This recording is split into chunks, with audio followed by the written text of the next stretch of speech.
The sun had barely come up over the far hills when Ada Carter slid her boots onto the dusty floorboards of her bedroom and stared out the window.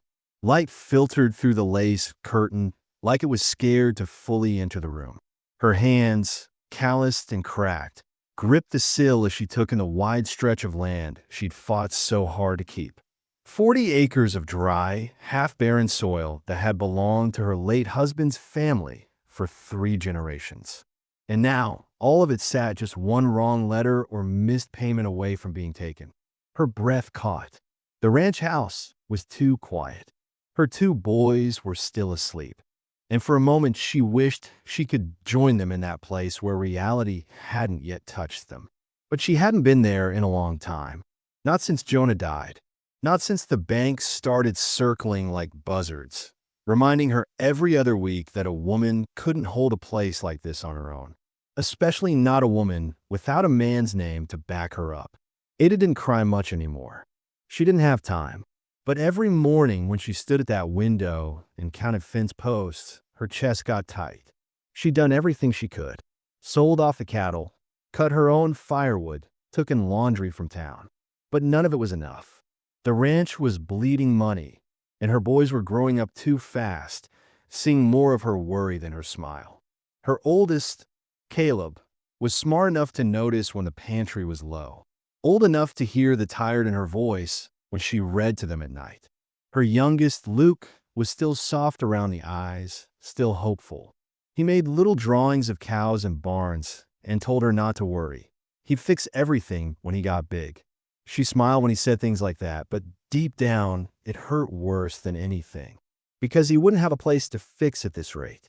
She stepped back from a window and started her morning the same way she always did, with strong coffee and silence. Her husband Jonah had been the kind of man who filled up a room without saying much. After he died, that silence got heavier. Not just the quiet kind, but the kind that seeps into your bones. The kind that makes the nights feel colder than they really are. Some days, she caught herself listening for his boots on the porch, like he might have just gone to town and forgot to tell her. The Carter Ranch sat 5 miles outside of Bristle Oak, a town that was small on the map but big on judgment. Folks liked to keep to themselves until something went wrong. Then they wanted to know every detail. And Ada had given them plenty to talk about in the last year. A woman running a ranch alone? Some called her strong. Others whispered behind their hands. A few had come knocking, offering to help in ways that made her stomach turn. One of those men was Bert Massey, the banker's cousin. He made it clear he'd take care of her debts if she agreed to marry him. His breath always smelled like cigars and lies. She told him no 3 different times. The last time, he squeezed her arm hard enough to leave a bruise and said she better start thinking straight because nobody else was going to save her. She didn't say anything then, but her jaw ached for 2 days from clenching it so tight. She needed a solution. Something fast. Something drastic. That's when the ad in the paper started eating at her thoughts. It was just a small thing, tucked between grain prices and weather forecasts. Rancher seeks employment, willing to work quietly, discreetly. No questions asked. It was the last part that got her. No questions asked. That was the kind of man she needed. Not someone to fix her fences. Someone to stand beside her. Pretend to be the thing Bristle Oak expected her to have. A husband. It was stupid. Crazy even. But the longer she sat with it, the more it didn't sound like madness. It sounded like a plan. By noon, she was at the telegraph office. She stared at the blank slip for a long time, then wrote out a short message. No name, just an address and a request to meet. She didn't tell anyone, not even her boys. Just said help was coming. And she prayed, in the quiet way desperate people pray, that whoever answered that wire would be better than the silence she'd been living with. The day he arrived was hot and windy. Dust curled along the road as a dark figure on horseback came into view. She'd been fixing the barn door hinge and nearly dropped the hammer when she saw him riding up slow, his hat tipped low over his face. He didn't wave, didn't speak right away, just stopped at the fence, swung off the horse, and tied the reins like he'd done it 1,000 times. "You Ada Carter?" he asked, voice low, steady. She nodded, wiping her hands on her skirt. "You the one?" answered the telegram. He didn't smile, didn't blink. "I am." That was the first time she looked at him. Really looked. He had that kind of face that didn't give away much. Square jaw, weathered skin, eyes too pale to be called friendly but not quite mean either. The kind of man who'd seen things and didn't feel the need to talk about them. She cleared her throat. "You know what the job is?" "I reckon I do." "Still want it?"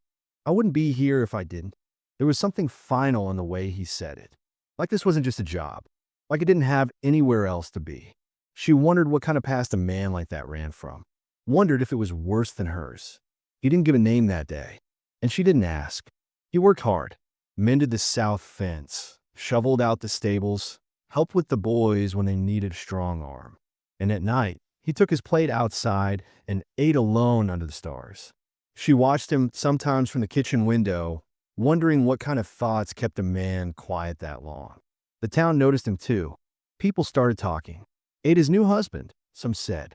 Others wondered if she'd gone and married a stranger in secret.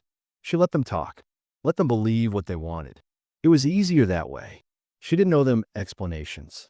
Still, she couldn't ignore the way her chest tightened when she caught herself listening for his boots, or how safe the ranch started to feel at night. Like maybe, just maybe, she made the right call. But that didn't mean she trusted him. Not fully. Not yet. And late at night, when the wind moved through the trees and the shadows stretched long over the porch, Ada sat with her coffee and thought about the deal she'd made. About the man with no name sleeping in the bunkhouse. About the lie they were telling. And she couldn't shake the feeling that he had his own reasons for saying yes. That there was more to him than silence and hard work. Something he wasn't ready to say. Something she wasn't ready to know. But she would, sooner or later. And when she did, she'd have to decide if this stranger she'd brought into her home was the answer to her prayers, or the beginning of something she couldn't control. The man gave his name 2 days after arriving. "Call me Jack," he said simply, while hammering new boards into the broken gate Ada had been meaning to fix for weeks. He didn't look up when he said it, just kept working like his hands were the only part of him that still knew how to talk. Ada nodded and repeated the name under her breath, testing it like it might word differently in her mouth. Jack. It didn't say much, but it was something. The boys took him fast. Caleb was slow to trust, always watching with those sharp, thoughtful eyes. But even he couldn't help noticing how Jack never raised his voice and never made empty promises. When Caleb offered to help carry feed bags, Jack didn't shoo him off like most men would have. He nodded once and shifted the load to give a boy his share. Luke, on the other hand, followed Jack around like a stray pup. He'd pepper him with questions, laugh when Jack let him hold the reins, and beam every time Jack ruffled his hair. And while Jack never smiled outright, there was a softness that showed in the way he responded to the boys. Quiet but not unkind. Ada tried not to let herself get comfortable. She reminded herself often that this was business, that Jack was here to fill a role, not a place in their lives. Still, it got harder to hold that line each day. Especially the morning she saw Jack teaching Luke how to sharpen a stick into a toy spear. Luke sat cross-legged in the dirt, listening so closely it almost made her heart ache. The way Jack's voice dropped low, calm, careful, not just teaching, but making space. That kind of quiet steadiness couldn't be faked. The town didn't ask many questions at first. Curiosity came slow but certain. At the mercantile, old Mrs. Dowling smiled, too, sweetly when she saw Ada. "So you finally got yourself a man to help with things," she said, peering over her wire-rimmed glasses. "About time. A woman can't do it all forever, you know." Ada forced a polite smile and said as little as she could. But the whispers grew louder after Jack made an appearance in town. It was a Saturday, and they'd come in for feed. Jack stayed by the wagon while Ada spoke with the store clerk. But it didn't matter. His presence was enough to draw eyes. He was tall, sun-browned, with a stillness that made people uneasy. Some stared too long. Others looked away too quickly. And one man, Earl Minton, a rancher with more death than cows, made a point of spitting too close to Jack's boots and muttering something under his breath. Jack didn't react. just stared, hard and quiet, until Earl moved off. Ada saw it all from the corner of her eye, and something twisted inside her. Not fear exactly, but awareness. Jack wasn't just a quiet ranch hand with no past. He was someone who'd learned how to be dangerous without raising his voice. Someone who could read a room and pick out every threat without blinking. And that meant he'd been through things he didn't talk about. That night, when the boys were asleep and the house was still, Ada walked out to the barn where Jack was brushing down his horse. She leaned against the post, arms folded. "You been in fights before?" she asked plainly. Jack didn't look at her, just kept brushing. "Plenty. Lose any." He paused, then gave a dry little huff. "Only once." "What happened?" He stopped brushing, his hand resting on the horse's flank. For a second, Ada thought he wouldn't answer. Then he said, "Trusted the wrong person." She studied him, the way his jaw set, the way his eyes stayed fixed on the barn wall like it held a different kind of truth. He was hiding something, not just from her, but from everyone. She didn't push, but she didn't stop wondering. In the weeks that followed, the ranch began to breathe again. Fences were fixed, tools sharpened, the barn roof patched, and Jack kept to his work like a man repaying a debt. Ada started to sleep better, not because the problems were gone, but because they no longer felt impossible. But just as things settled, another visitor came to stir the dust. Matthew Ridgway was a name people spoke carefully. He was the son of the old sheriff, now a land agent sniffing around for property ripe for sale. He came up the drive in a polished buggy with a pen behind his ear and a thin smile that never reached his eyes. He wore town boots too clean for dirt and a voice that assumed he already knew the answer to everything. "I've heard rumors," he said, seated stiff on her porch while sipping her coffee without asking. "Said you took a new husband." Ada didn't answer right away. Jack stood near the barn, watching from a distance, his face unreadable. "Maybe I did," she said. "Maybe I didn't." Matthew chuckled like they were old friends. "I'm just trying to help you out, Ada. The Carter land's not what it used to be. You're spread thin. These things catch up to people. I'd hate to see you lose it over pride." She wanted to throw the coffee in his face. Instead, she stood. "This ranch isn't for sale." Matthew looked past her, toward Jack. "That man yours? If he is, what's it to you?" "Only that I like to know who I'm dealing with. And I've never seen him around.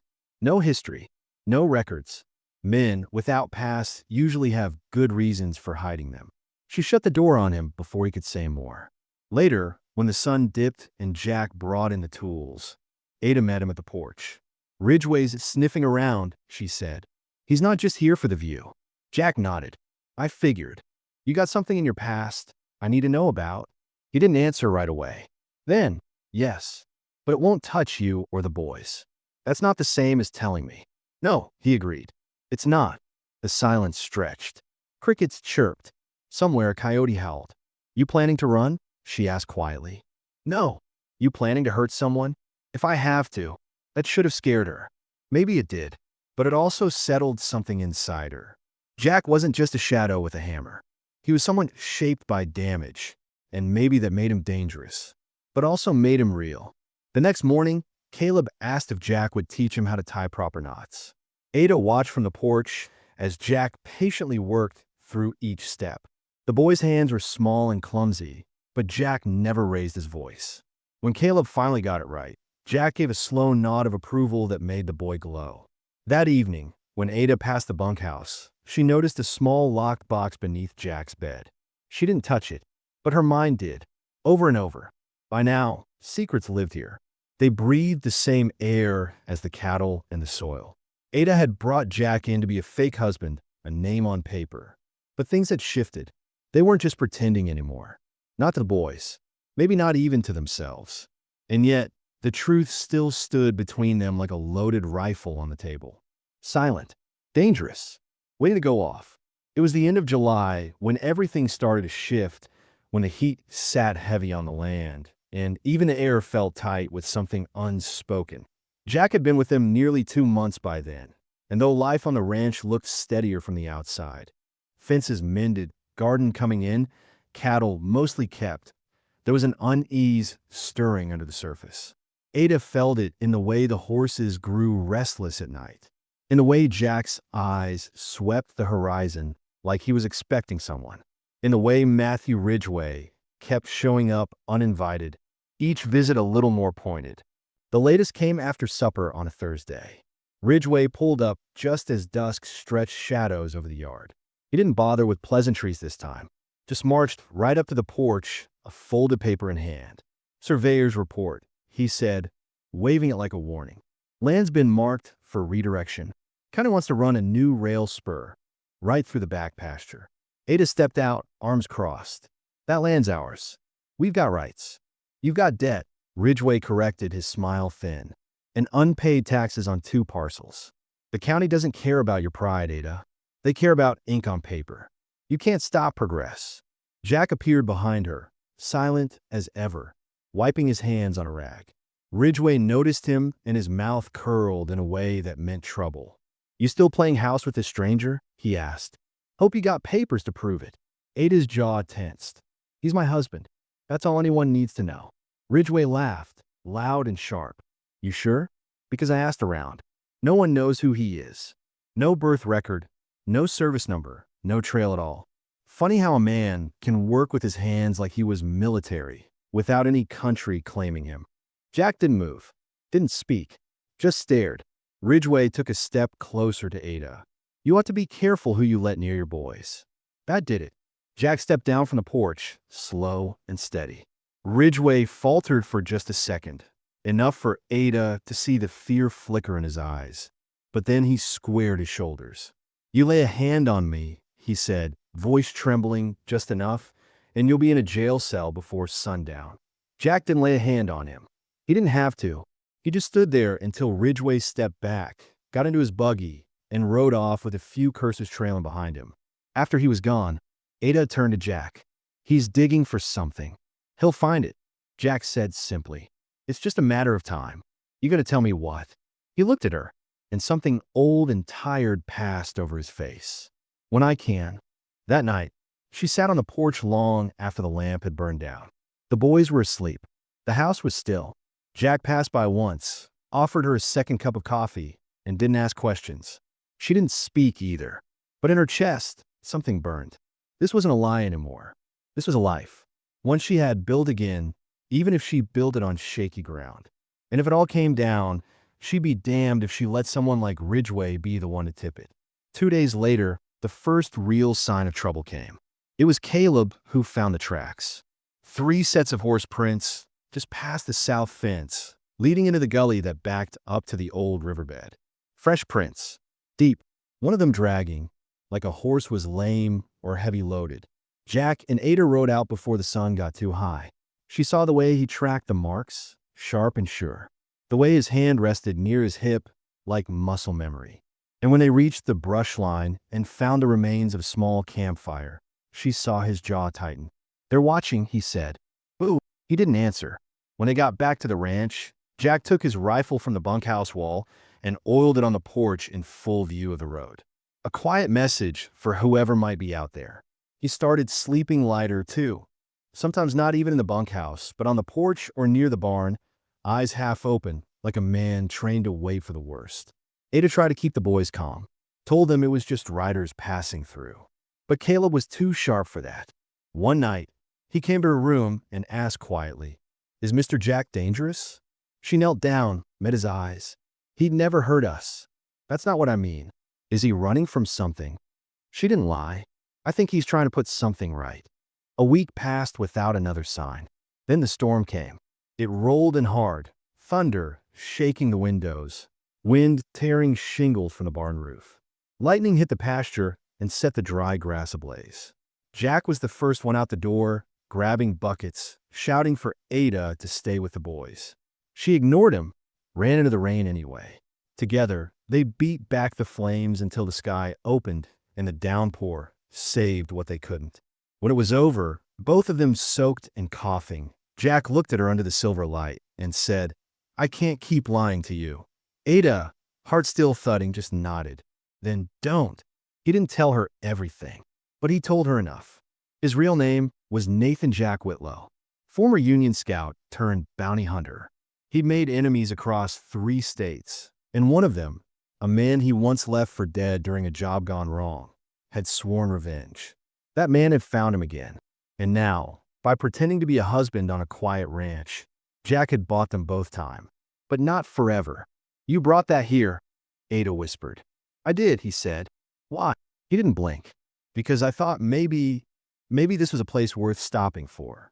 She stared at him, breath caught between fury and something else. He hadn't just lied to keep himself safe. He'd lied because he'd started to want what they had. And that made it worse. Because she had wanted it too.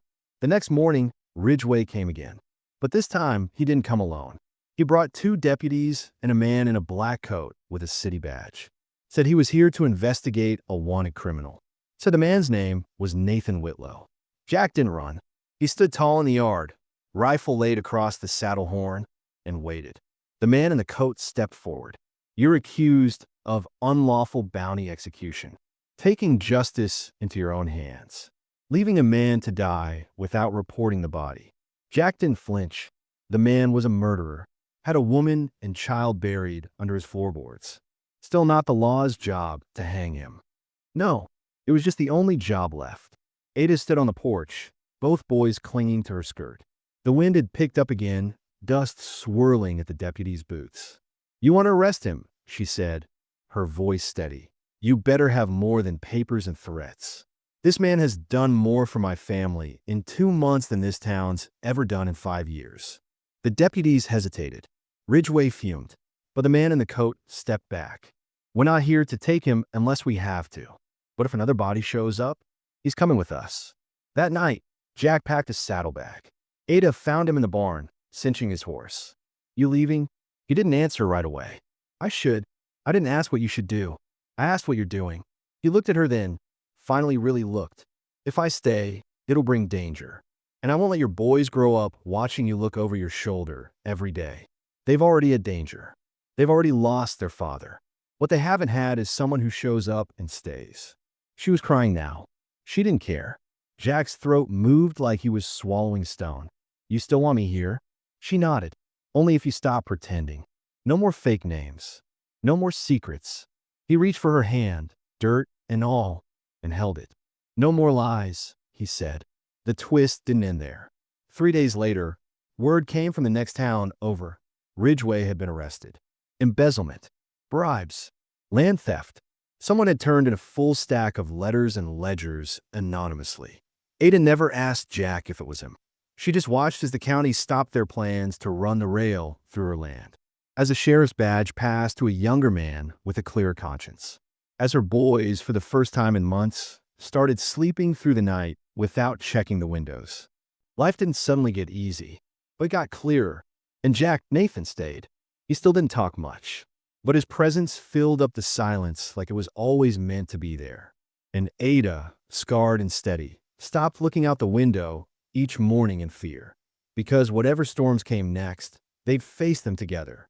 By late August, the heat had begun to settle into the ground, baking the soil and making the air buzz with tension. But it wasn't just the weather that left everything feeling dry and fragile. Ever since Nathan, chose to stay, the Carter Ranch sat on the edge of something both dangerous and new. The truth had changed things. Not just for Ada, but for the boys, for the town, for everyone watching to see if the widow's gamble on a stranger would break her or save her. The first consequence came quietly. One morning, Luke found a note nailed to the barn door. No signature, just a warning. Justice don't forget, and it don't forgive. Caleb saw it too and tried to tear it down before his mother noticed. But Ada saw his hand shaking as he folded the paper and stuffed it in his pocket. That afternoon, she burned the note in the stove. But the message stayed. The ranch no longer felt like the quiet place it had been pretending to be. Nathan rarely took his rifle off, even while mending fence. Ada found herself checking the locks on the doors twice every night. The boys, though they said nothing, kept close. Luke stopped playing near the tree line. Caleb started sleeping with his boots beside the bed. Ada tried to pretend everything was normal. For the boys, for herself. But the weight of the truth pressed down on her like a constant, invisible hand. Nathan, was a good man. She knew that now. But good men sometimes brought danger in their wake. And Bristle Oak was the kind of town that remembered things too long and forgave too little. One Sunday, they all went into town for supplies. It was the first time since Ridgway's arrest that they'd shown up as a family. Ada wore her nicest dress, her hand on Luke's shoulder. Nathan rode beside the wagon, quiet but alert. The street, usually filled with chatter, seemed quieter as they passed. The townsfolk didn't know what to do with them now. The widow who hired a husband, the stranger with a past, the children who watched everything. At the general store, Ada could feel the eyes on her. Mrs. Dowling offered a tight smile. Reverend Holt muttered a blessing that felt more like a curse. One man refused to move out of Nathan's way. Nathan didn't speak. He didn't have to. The man stepped aside on his own after a moment of uncomfortable silence. Later that evening, as they rode home, Ada kept glancing at Nathan. His face gave nothing away, but she knew. This wasn't sustainable.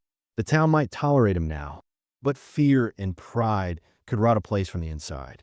And Nathan's history, no matter how far he'd come, wasn't buried deep enough. Back at the ranch, tensions built slowly, like a barn filling with smoke before the fire. The boys started asking more questions. Caleb especially. He watched Nathan with eyes too old for a boy's age. One evening, while Nathan was chopping wood, Caleb stepped outside. "My daddy died protecting us," he said, voice quiet. "You gonna do the same? Or leave when it gets too bad?" Nathan didn't stop working, but he turned toward him slowly. "I'm not your daddy, Caleb. I know that. But I'm not running either. That's a promise." Caleb looked at him for a long time before giving a single nod and walking back inside. Later, he told Luke that maybe they could trust him after all. But trust was fragile, and it was tested the next week when the past finally caught up. They came at night. 3 riders, all wearing dust and anger. They didn't knock. They didn't shout. Just circled the barn once, then fired a single shot into the sky. The boys hit the floor. Ada grabbed her rifle. Nathan was already at the window, scanning shadows with the cool stare of someone who'd lived through worse. They didn't stay. They just made themselves known. The next morning, they found hoof prints, 2 slashed fence posts, and another note pinned to a tree. "One of ours never came home because of you. We'll make sure you don't forget." Nathan said nothing for a long time, just stared at the note until the wind took it from his hands. When Ada finally spoke, her voice was low, tight with emotion. "How many enemies do you have?" "Enough," he said. "But most don't ride this far unless they want something more than revenge." "What do they want?" "To break me." She wanted to ask what he'd done to deserve this kind of hatred. But the better part of her already knew. Sometimes justice wasn't enough for some men. Sometimes they didn't want the truth, they wanted blood. And now those men knew Nathan had something to lose. Ada started sleeping with a rifle across her lap. Nathan moved into the house, sleeping near the front door, boots on, always ready. The boys were told to stay near the house. Caleb didn't argue. Luke stopped asking why. Then, one evening, something changed. Nathan got a letter, hand-delivered by a writer he didn't recognize. The paper was worn, the handwriting rough, but it was enough to turn Nathan's face to stone. He didn't let Ada see it, just told her he needed to go to the edge of the valley. Alone, she blocked the door. "You walk out without telling me what's going on? You better not expect me to be here when you get back." He stared at her for a long, loaded moment. Then he handed her the letter. It was from a man named Silas Boone, a bounty hunter like Nathan once was, an old partner turned enemy, a man who believed Nathan had left him for dead years ago. The letter was short but clear. "I got nothing left but a grudge," it said, "and you got something I can take now. Meet me at the river bend." One man leaves. Ada felt cold all over. "You're not going." "I have to," Nathan said. "If I don't, he'll keep circling. And he won't come alone next time. You think killing him solves this?" "No, but facing him might." Ada's hands trembled, but she nodded. She didn't try to stop him again. Before he left, he knelt beside the boys' room, whispered something to each of them while they slept. Then he kissed Ada's forehead without asking, just gently, like something final, and rode off into the dusk. He came back the next morning, limping, blood on his sleeve, face like granite. He said only 3 words, "It's over." For now, she didn't press for more, just pulled him inside and locked the door. But for now, settle like a rock between them. That night, with his arm bandaged and his body aching, Nathan sat at the table while Ada poured water over his bruised hands. "I don't want a life full of waiting for another man to come gunning for you," she said, not unkindly. "I've already buried one husband. I don't want to be the reason your boys grow up scared." "Then what do we do?" He looked at her, eyes raw. "We hold on, even if it all falls apart." Especially then. She wanted to believe him. Wanted it so bad her chest hurt. But she also knew love didn't erase the world. It didn't erase danger, or memory, or regret. Still, the next morning, when the boys came to breakfast and found Nathan still there, still breathing, still quiet, they didn't ask any questions. They just sat down and passed the eggs like nothing had changed. But everything had. The outside world wasn't done with them. The bank still wanted payment. The county still sent letters about taxes. There were still broken tools and dry soil and hard days ahead. But inside the Carter house, something else lived now. Truth, choice, and the fragile beginning of something that might just be strong enough to survive whatever came next. Because the lies were over, and even with enemies at the gate, they had each other. That was more than Ada ever thought she'd have again. The end came faster than Ada expected, and slower than she could bear. It started with a letter, plain envelope, no return name. She found it on the porch early one morning, half buried in the dust. She wouldn't have opened it, except it was addressed in her name, her full name, in a hand she didn't recognize. Inside was a folded warrant. Not for Nathan. For her. Fraud. Marriage under false pretenses. Land registration errors. Accusations stacked high as dry hay in the loft. But the worst part wasn't the list of charges. It was the name signed at the bottom. Matthew Ridgway. Despite his arrest weeks ago, he'd still been moving pieces from behind bars, using legal loopholes and connections in the county court to file paperwork before he went down. He'd found a way to hurt her from the inside, to cast doubt on the only security she had left, her claim to the land and the marriage she'd used to protect it. When Ada handed the warrant to Nathan, his face went pale, not with fear, but with rage. He crumpled it once, hard enough to snap the seal. She sat across from him, hands flat on the table. "He's not done," she said softly. "Even in chains, he's still crawling through every crack." "They'll come for you now," Nathan muttered. "They'll question everything. They'll say I tricked you, that I'm hiding behind your name. They won't be wrong." He looked up sharp. "I did lie," she said. "I signed a document saying I married you in good faith. But I hired you. I paid you with shelter and food and my silence. You didn't know what else to do. That's not the point." Her voice cracked. "This land, it's not just dirt to me, Nathan. It's where I buried my husband. It's where I raised our boys. It's the only place that still remembers me. And now it's slipping through my hands because I asked you to be something you're not." His voice was quiet. "That's not true." "It is." She stood, her hands trembling. "I dragged you into this to save what I couldn't hold on to alone." He pushed his chair back, stood up, and crossed the room to her. "You think I stayed just to play pretend?" "Ada, I stayed because this place means something to me now. Because you do. And I'd do it again, even if it all goes to hell. But it is going to hell." They stood there, the air thick with everything unsaid. Then he said what she feared most. "Maybe it's time I left." She didn't cry. She nodded once, her face tight. "Maybe it is." He left the next morning before dawn. Took only what he came with, his rifle, a bag of clothes, and the horse he rode on. He didn't wake the boys. Didn't leave a note. Just disappeared into the horizon like a storm fading into sky. Ada broke that afternoon. Not loud. Not in front of her sons. But when the porch was empty and the dishes done, she sank to her knees in the pantry and sobbed until she thought she might choke on the sound. She went to town 2 days later, alone. Met with a lawyer, an old friend of Jonah's, who still had enough decency in him to take her case without pay. He warned her it wouldn't be easy. Ridgway had filed a petition to have her land reevaluated, claiming the marriage was a sham, the property vulnerable. If the court agreed, she could lose everything, including custody of her sons. "You need a witness," the lawyer said. "Someone who can prove this wasn't fraud. Someone who'll stand by you." She stared out the window, the sound of boots on wooden walkways beyond the glass. "I had one," she whispered. But I let him go. In the weeks that followed, she kept the ranch moving with quiet fury. She taught Caleb how to check fence lines alone. Let Luke ride the donkey into the pasture with his drawings tied to the saddle horn. She worked until her hands bled, and still the letters came. Court dates, warnings, citations. Then came the sheriff. He rode up one morning while the boys were collecting eggs.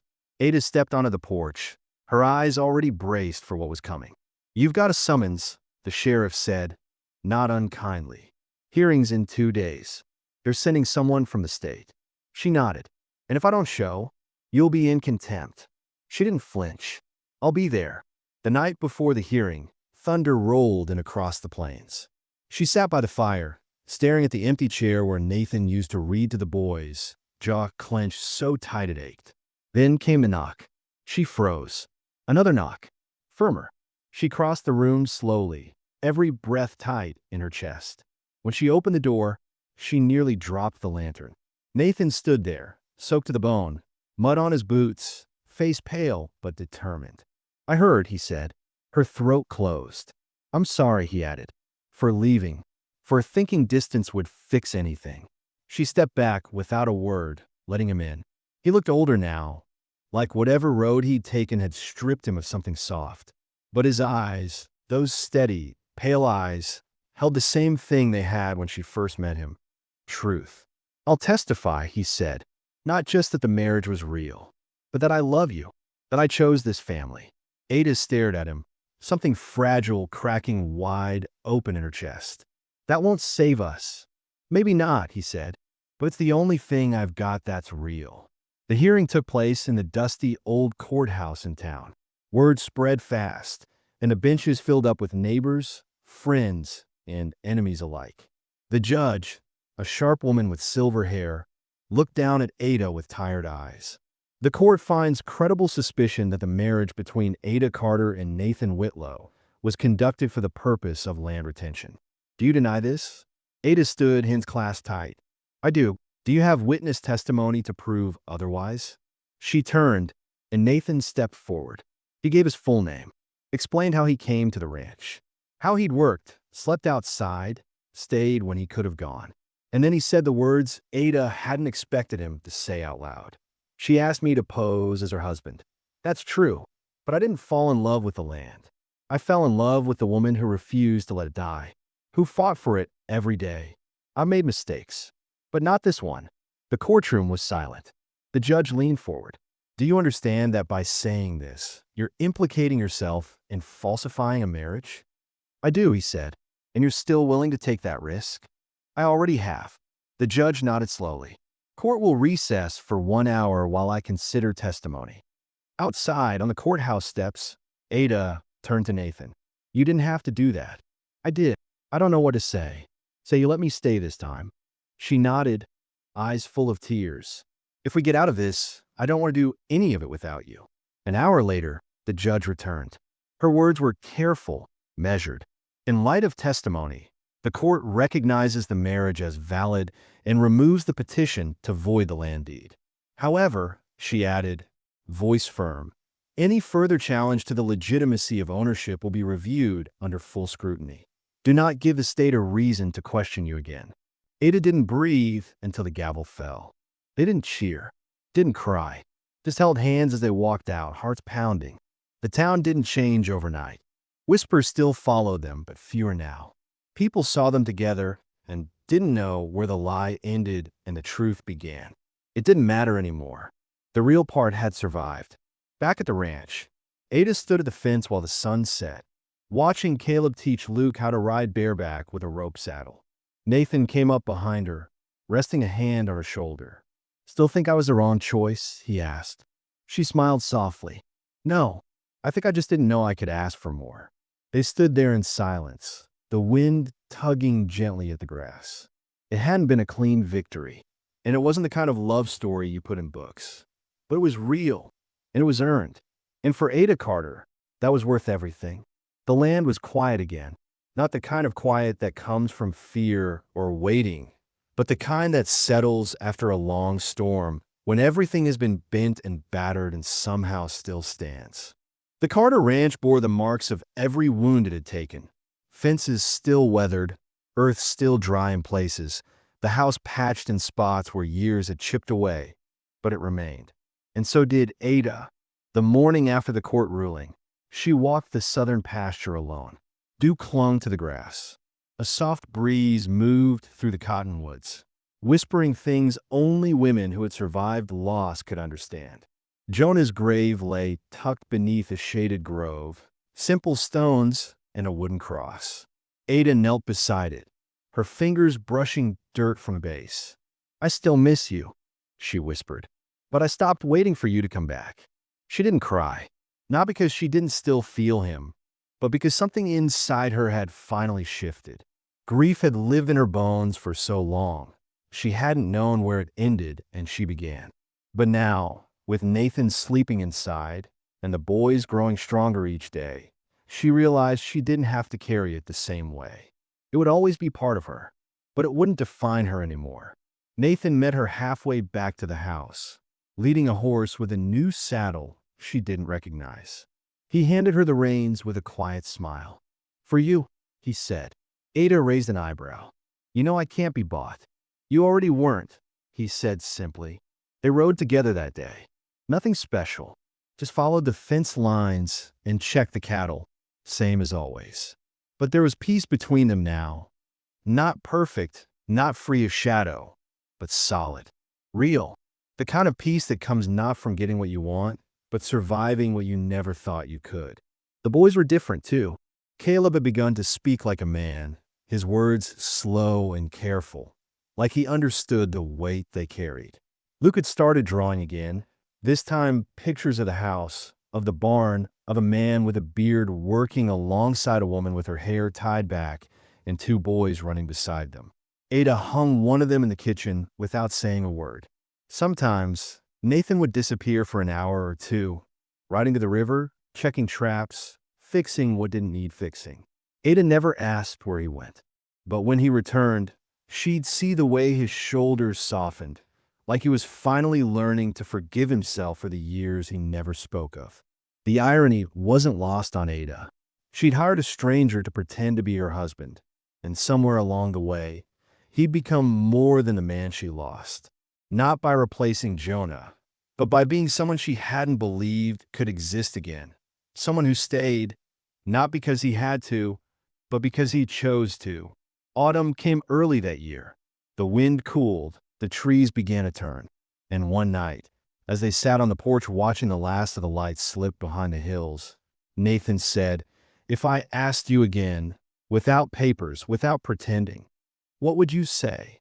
Ada didn't look at him, just reached over and took his hand. "I'd say yes."